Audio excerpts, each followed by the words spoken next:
ऋषि पश्चिमी व्रत कथा। सत्ययुग में विदर्भ नगर में सयंजीत नाम का एक राजा था।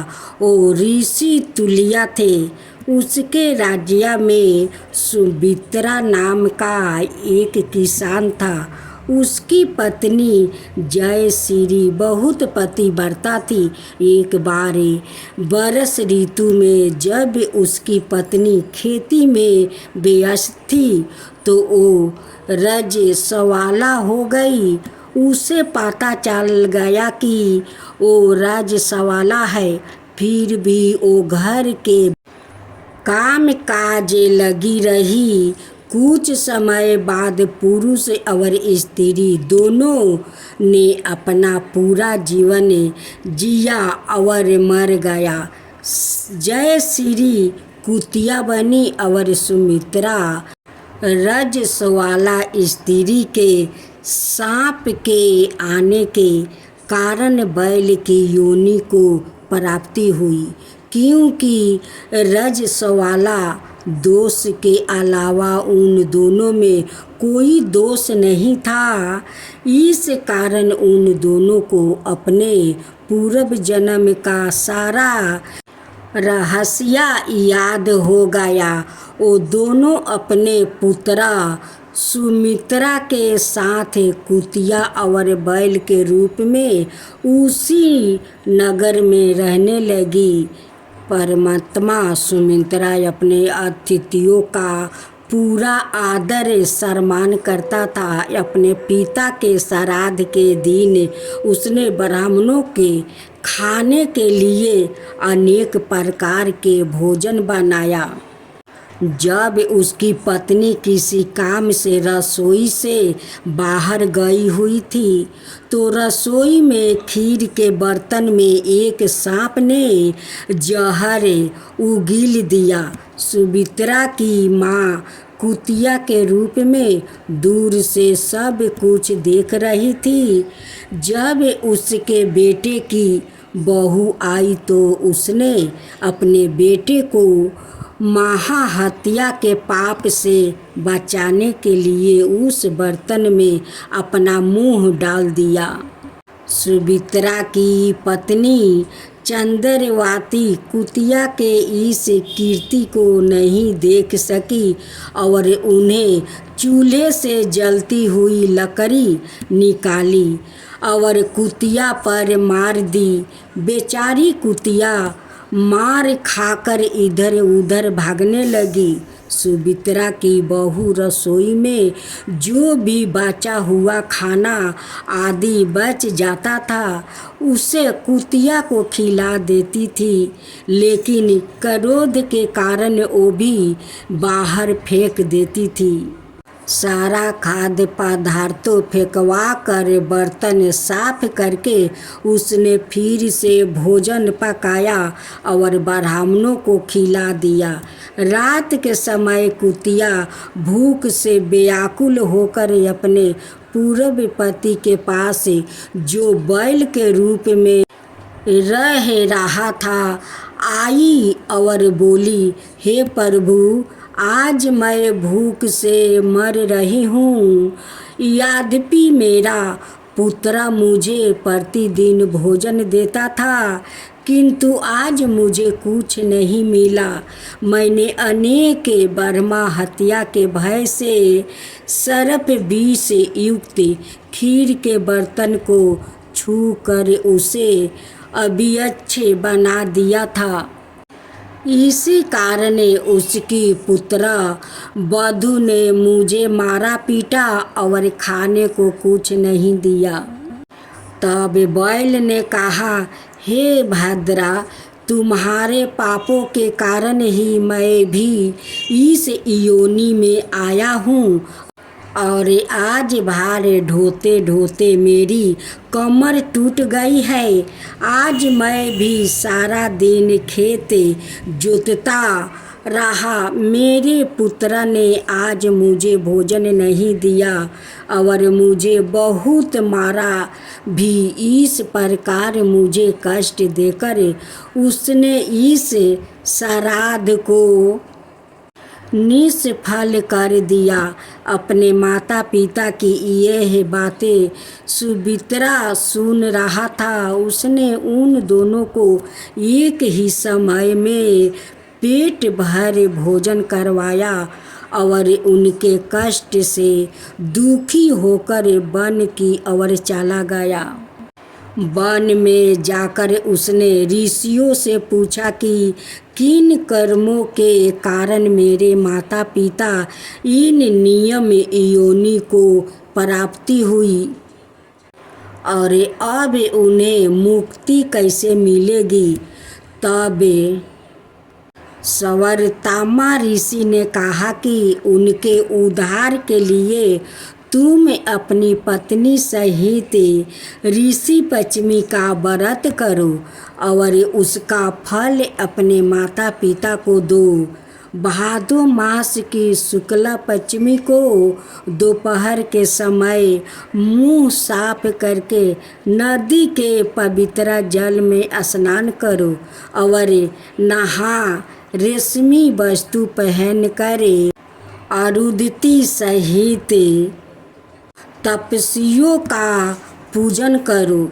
यह सुनकर सुमित्रा अपने घर लौट आया और विधि विधान से पत्नी सहित व्रत का पूजन किया। उसके पुण्य के प्रभाव से उसके माता पिता दोनों पशु योनि से मुक्त हो गया। अत जो स्त्री भक्ति पूर्वक ऋषि पश्चिमी का व्रत करती है वो सभी सांसारिक सुखों को भोग कर वैकुंठ को जाती है। दूसरा अध्याय। एक कथा के अनुसार एक बार राजा सिद्धेश्वर धर्म का मामर जानने के लिए वर्मा जी के पास गए और उससे सभी पापों का नाश करने वाले व्रत के बारे में बताने को कहा। इस पर वर्मा जी ने उन्हें ऋषि पश्चिमी व्रत के बारे में जानकारी दी और कथा सुनाई। उन्होंने बताया कि विदवर में उच्चतेंग नाम का एक सदाचारी ब्राह्मण रहता था। उसकी पत्नी का नाम सुशीला था और वो पतिव्रता स्त्री थी। उसके एक पुत्र और एक पुत्री थी, यानी कुल 2 संतानों थी। जब कन्या विवाह योग्य हुई तब ब्राह्मण ने उसका विवाह कर दिया। हालांकि कुछ समय बाद उस पर विपत्ति आ गई और वो विधवा हो गई। इस पर दुखी ब्राह्मण चंपित ने नदी किनारे एक झोपड़ी बनाई और अपनी पुत्री के साथ रहने लगे। इसी बीच एक दिन कन्या सो रही थी, तभी उसके शरीर में कीड़ा पड़ गया। उसने यह बात अपनी माँ को बताई। माँ ने यह बात अपने पति को बताई और पूछा कि उनकी पुत्री को यह दुख क्यों भोगना पड़ रहा है। उच्चतंग ने ध्यान करके पता लगाया कि पिछले जन्म में यह कन्या ब्राह्मण थी और रजस्वाला होने पर भी बर्तन छूती थी।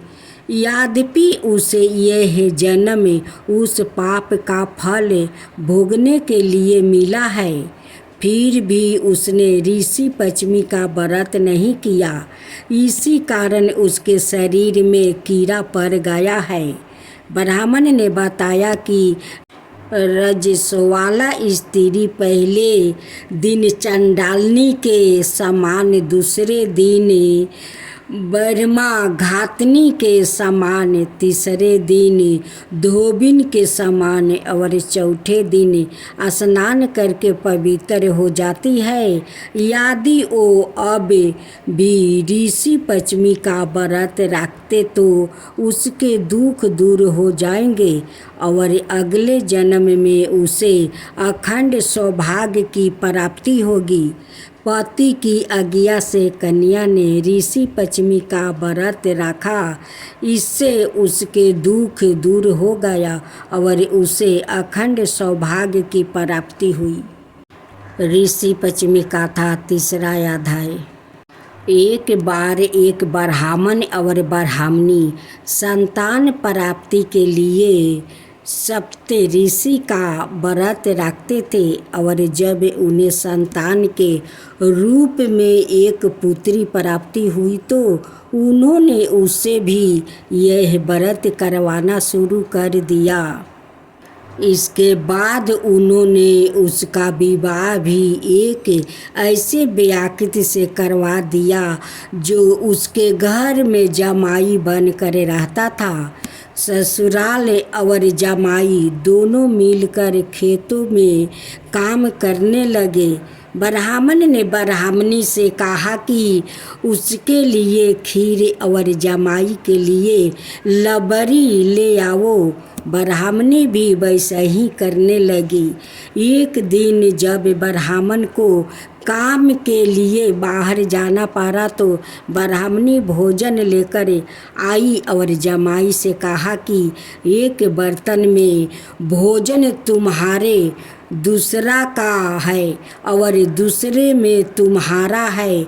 यह सुनकर जमाई ने सोचा कि यह अपने ससुराल के लिए क्या लाई है, जो उसने कह दिया कि यह तुम्हारा है और यह तुम्हारे ससुराल का है। दामाद ने अपने ससुराल का बर्तन खोला और उसमें खीर देखी। खीर देखते ही उसका मन ललचने लगा और उसने खीर खा लिया। जब ब्राह्मण ने आकर देखा कि दामाद ने खीर खा लिया है तो वो क्रोधित हो गया और कुल्हाड़ी से दामाद के साथ टुकड़े कर दिया और उन्हें 7 अलग अलग स्थानों पर छिपा दिया। ब्राह्मण की बेटी का पति 3 दिन तक घर नहीं आया। सप्तऋषियों ने सोचा कि उसका व्रत तोड़वाना शुरू कर दिया है। इसके लिए उन्होंने अलग अलग जानवरों को भेष धारण किया और उसके टुकड़े ढूंढ कर उसे जीवित कर दिया। इसे यह भी कहा कि वो अपने ससुराल वालों के साथ ना रहे और उसे वैसा ही किया। वो अपने ससुराल वालों से अलग रहने लगा। यह सब उसकी पत्नी के ऋषि पश्चिमी व्रत की शक्ति के कारण संभव हुआ।